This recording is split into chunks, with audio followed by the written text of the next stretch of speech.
India को USA की तरफ से नेटो प्लस का स्टेटस दिया जाने वाला है और इसी हवाले से शायद इंडिया के prime minister next month USA का विजिट भी करेंगे। इलेक्ट्रिसिटी प्राइसेस की बात करें तो वो उनका नाम सुनकर के मुझ जैसे आदमी को चीखें मारने को दिल करता है। ये एसी जो इस स्टूडियो में लगा रखा है ये भी जबरदस्ती चलाता हूँ, हालांकि दिल नहीं करता। जो मुल्क और उसका वज़ीर आज़म और उसका जो वज़ीर ख़जाना है वो छोटे छोटे कर्ज़ों के लिए वो लाइनों में लगे हुए हों, वो कहाँ से 100 या 150 अरब डॉलर, ये बात करते हुए सोचना चाहिए। अगर कोई ये सोचता है कि इस पाकिस्तान को मैं अकेले ही लेके चलूंगा तो ये उसकी सबसे बड़ी भूल है। एक जफर इलाली साहब हैं जो डिप्लोमेट हैं, पहले तो उनको ऐसा लगता था कि घोड़े पे बैठ के तलवार निकाल के जीएचक्यू के अंदर घुस जाएंगे किसी दिन। इलाली साहब किसी भी दिन उनका घोड़ा बिल्कुल गैलप करके घुस जाएगा जीएचक्यू रावलपिंडी में। अब सबके जो सुर हैं सर बड़े मध्यम टाइप के हो गए हैं, सबके सुर, क्योंकि किसको नहीं पता कि किसके घर के पास रात को काली वीगो खड़ी है। हम रहते हैं इस मुल्क के अंदर, कुर्बानी क्या है, आज़ादी क्या है, कश्मीर से पूछा जाए, फलस्तीन से पूछा जाए कि आज़ादी की कीमत है क्या।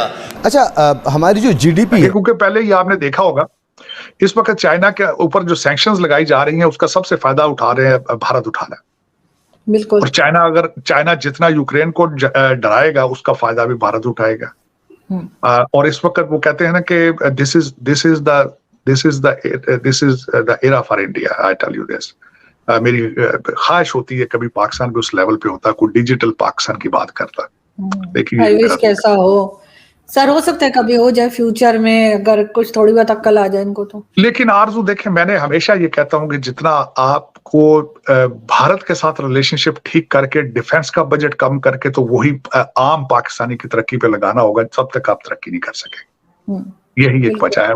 और उसके बाद एक ट्रेड खोलें, बॉर्डर सॉफ्ट करें भारत के साथ। इसके ये this is part of your national interest. मैं शर्तें ना रखे ना सर, इनकी शर्तें कोई नहीं सुनेगा सर, ये जो शर्तें लगा देते हैं बल्कि मैं यही एक और बात है, शंघाई ट्रिप ना अपना जापान ट्रिप के दौरान मोदी जी ने स्टेटमेंट दी थी कि he wants to have a better relationship with Pakistan. जवाब नहीं दिया किसी ने उसका। उसमें आके फिर मैं क्या कहूं, यही तो मेरा अलमिया है। ये अपने अंदर के मसाइल में या तो बहुत ज्यादा एंगेज हैं या फिर पता नहीं इनका क्या सोचे हैं, किस डायरेक्शन में जाना चाहते हैं, या फिर चाइनीज को नाराज नहीं करना चाहते। उसकी वजह यह है कि इस वक्त सिर्फ चाइना आपको पैसे दे रहा है तो आप दिन गुजार रहे हैं। अमेरिका ने तो आपको बिल्कुल छोड़ दिया। You are not relevant for America. मुझे तो सिर्फ यही एक समझ आती है कि आप मोदी जी का जवाब इसलिए नहीं देते कि शायद चाइना नाराज हो जाएगा तो वो चाइना अपना हाथ पैसों से रोक लेगा, लेकिन somehow you have to come up with some kind of solution। तरक्की करनी है तो आपको इंडस्ट्रियल रेवोल्यूशन चाहिए, आपको बच्चों को आईटी की तालीम, मैथ और इंग्लिश पढ़ाना होगा। आप अपने बच्चों को पढ़ा लेते हैं लंदन में, तो गरीब के बच्चे का क्यों नहीं सोचते आप जानबूझ के पाकिस्तान को ऑप्रेस क्यों कर रहे हैं? आप क्यों ये समझते हैं कि 40,000 मदरसे आपके लीडर प्रोड्यूस करेंगे? It is not going to happen. बिल्कुल, it is not going to happen.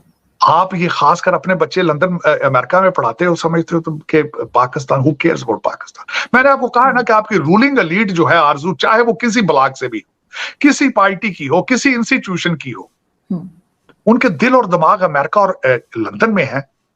वो अपनी बॉडियां जो डरते, लाशें उठा के फिर रहे हैं पाकिस्तान में, अपने बच्चों के लिए लूट मार कर रहे हैं, बददुआएं ले रहे हैं लोग। सर जिस दिन के ये डुअल नेशनलिटी रोकी जाएगी शायद तब ये सुधरेंगे। मैं आपको यहाँ पे ये जरूर बताना चाहूंगा आरजू, भारत के अंदर डुअल सिटीजनशिप जो है उस पर ऊपर पाबंदी है कि वो लोग अपने वहां पे एडमिनिस्ट्रेशन में सर्व नहीं कर सकते।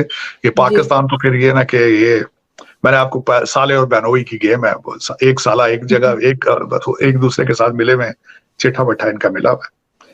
चले अगले जो मेरा अगला टॉपिक था, मैं बात करना चाहता कि भारत के अंदर जिस तरह उन्होंने अपनी नई बिल्डिंग का इफ्तिताह किया, it was a wonderful event. मैंने उसको बड़ा क्लोजली वॉच किया। पुरानी बिल्डिंग जो थी 1921 में उसकी कंस्ट्रक्शन स्टार्ट हुई थी, 1927 में मुकम्मल हुई थी। उसमें सीटिंग थी 790 एमपीज बैठ सकते थे पिछली बिल्डिंग। अब उस बिल्डिंग के हालात ठीक नहीं थे, उसमें अब एज की वजह से उसकी चीजें आ रही थी कि इतनी पुरानी बिल्डिंग है, 100 साल के ज्यादा। मैं समझता हूं कि इस दौर के अंदर इतनी बड़ी बिल्डिंग बनाना जिसके ऊपर 117 मिलियन डॉलर खर्चा है नई बिल्डिंग बनाने, और उसमें 1272 एमपीज बैठ सकेंगे। और उसमें जो उन्होंने बताया, उन्होंने जो डिजाइन बनाया है, पहले तो पीकॉक डिजाइन है जो वो सारी ओवरऑल जो सीटिंग बैठेगी, और उसके बाद लोटस जो अपर हाउस है वो उसका लोटस की शक्ल होगी, फ्लावर फूल की, क्योंकि लोटस भारत का नेशनल फ्लावर है। जी बिल्कुल। अब उसमें मैं समझता हूँ बड़ा क्रिटिसाइज किया गया उसको। राहुल गांधी ने कहा कि ये लग रहा था जिस तरह मोदी जी की ताजपोशी हो रही है, अपोजिशन ने उसका बायकॉट किया। फिर वहां पे वो होली सेनेगल, क्या उसको शायद मैं गलत उसको बोल रहा हूँ, लेकिन वो जो उन्होंने सोने का वो बना हुआ था उसका, वो उसको वहां किया, और वहां पे काफी पुजारी, हिंदू पुजारी बुलाए गए, बहुत सारा अपना उन्होंने इबादत की। जो सबसे ज्यादा मैं समझता हूँ कि लोगों को चाहिए उसका, सूरत रहमान के उस कुछ वर्सेस की भी वहां तलावत हुई। बिल्कुल बिल्कुल ऐसा। मैं अब I am very amazed, I am very thankful, I am very proud कि हर मजहब को अपने अपने हिस्से के मुताबिक वहां पे जगह और टाइम दी गई। इट इज वंडरफुल जो है। और मैं यहाँ पे ये बताऊंगा कि वो जो होली सेनेगल जो जिसको वो बल्कि मैंने उसका हिंदी में भी नाम पढ़ा, मुझे भूल गया वो जवाहरलाल जो नेहरू थे, उनको भी अगस्त 14 1947 में जो हिंदू पुजारी थे उन्होंने दी थी। यही कि उसको वो basically symbolise to serve India better and serve people and justification. सबसे ज्यादा जो इस वक्त अपोजिशन और लोग जो कर रहे थे कि it was a birthday of VD. Savarkar, जो कि हिंदू नेशनलिस्ट थे और बीजेपी सिंपथाइजर थे। सबसे ज्यादा एलिगेशन ये लगाया जा रहा है कि why it was picked up that day, कि उस दिन को उसको इनाग्रेट किया जाए।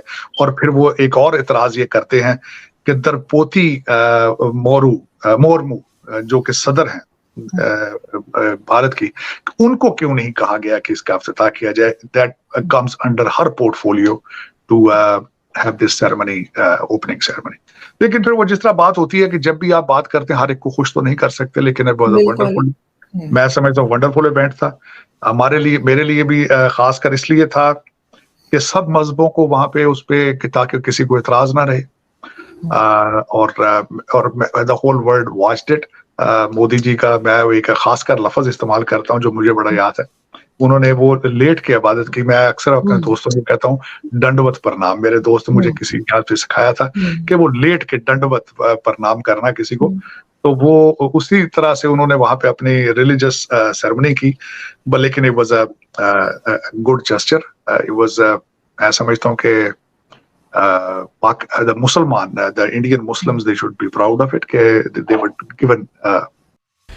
तो दोस्तों ये वीडियो यहाँ पर होता है ख़त्म। अब इंडिया को अगर ये अपॉर्चुनिटी मिलती है नेटो प्लस का मेंबर बनने की, तो डेफिनेटली अगर हमारा किसी कंट्री के साथ युद्ध होता है तो नेटो प्लस कंट्री सारी उस कंट्री के ख़िलाफ़ युद्ध लड़ेंगी। इस तरीके के नेटो प्लस सदस्य बनने के फ़ायदे होते हैं और बहुत सारे और भी फ़ायदे होते हैं। ये तो मैंने एक जर्नली छोटा सा फ़ायदा बताया, बट अब एक सीन है।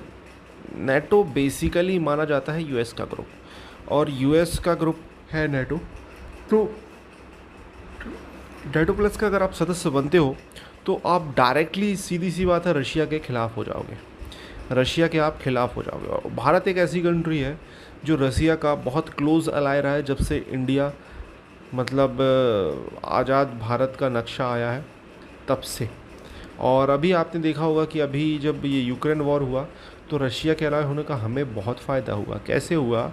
हमने लिया रशियन ऑयल। रशियन ऑयल दुनिया में कोई ख़रीदने वाला है नहीं था, स्पेशली नेटो कंट्री तो ख़रीद ही नहीं सकती रशियन ऑयल। हमने लिया रशियन ऑयल और हमने उसको क्या किया, यहाँ पे किया, इंडिया लाए, क्रूड ऑयल को हमने पेट्रोलियम ऑयल में बदला, उसके बाद हमने उसको यूरोपियन नेटो कंट्रीज़ में ही बेच दिया।